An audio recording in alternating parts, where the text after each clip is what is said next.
troops, not to veterans. My son is dead. In action. My grandfather went the same way at Chancellorsville. Do you think me some whimpering broom-pusher to weep at the loss of a son on the battlefield?" Stuart Thario put his hand on her arm. "Easy. Blood pressure. No excitement." "Not in regimentals," said Mamma, and relapsed into silence. We had a very uneasy dinner, during which we were unable to discuss business, owing to the presence of the ladies. Afterward, the General and I withdrew with our coffee. He did not drink at home, so I missed the clarity which always accompanied his indulgence, and were deep in figures and calculations when Winifred summoned us hastily. "General! Mr. Wiener! Come quickly! Mamma!" We hurried into the living room, I for one anticipating Mamma, if not in the throes of a stroke, at least in a faint. But she was standing upright before the open fire, an unsheathed cavalry saber in her hand.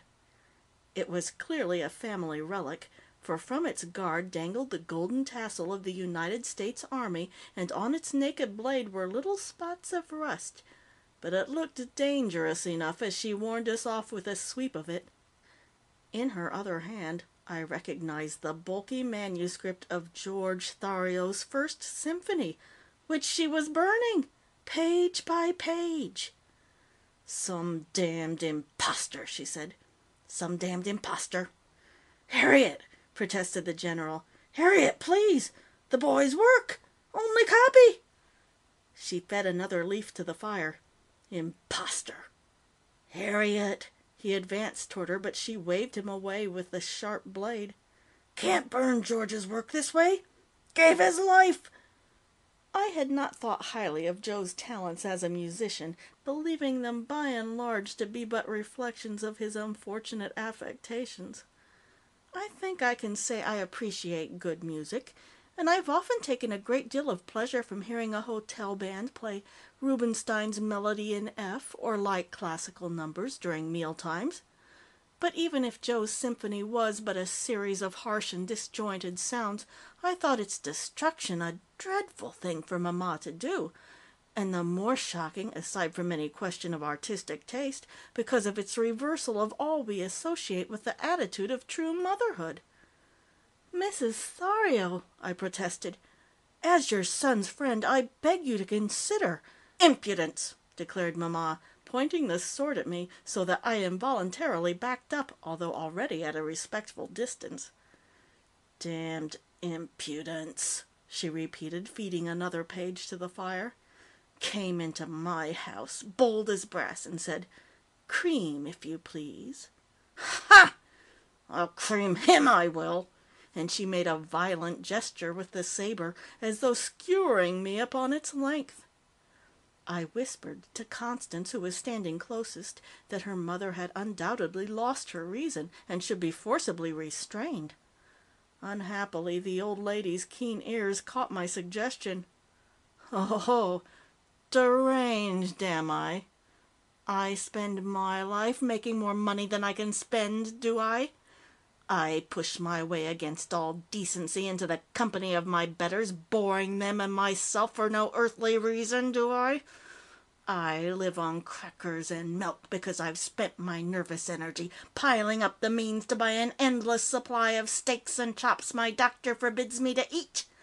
I starve my employees half to death in order to give them money I steal from them to some charity which hands a small part of it back, eh? I hire lobbyists or bribe officials to pass laws and then employ others to break them. I foster nationalist organizations with one hand and build up international cartels with the other, do I? I'm crazy, am I?" Excited by her own rhetoric, she put several pages at once into the flames. Constance pleaded, "Mamma, this is all we have left of Joe. Please, Mamma." Sundays the church banner is raised above the flag. I never heard a post-chaplain say immortality was contained on pieces of paper. "Comfort them, Mamma," suggested Winifred. "Creative work. muttered the general. Is it some trivial thing to endure the pangs of childbed, that the creations of men are so exalted? I have offered my life on a battlefield no less and no more than my grandfather fought on at Chancellorsville. Little minds do not judge, but I judge. I bore a son. He was my extension, as this weapon is my extension. She thrust the sword forward to emphasize her utterance. I will not hesitate to judge my son. If he did not die in proper uniform, at least I shall not have him go down as a maker of piano notes instead of bugle calls.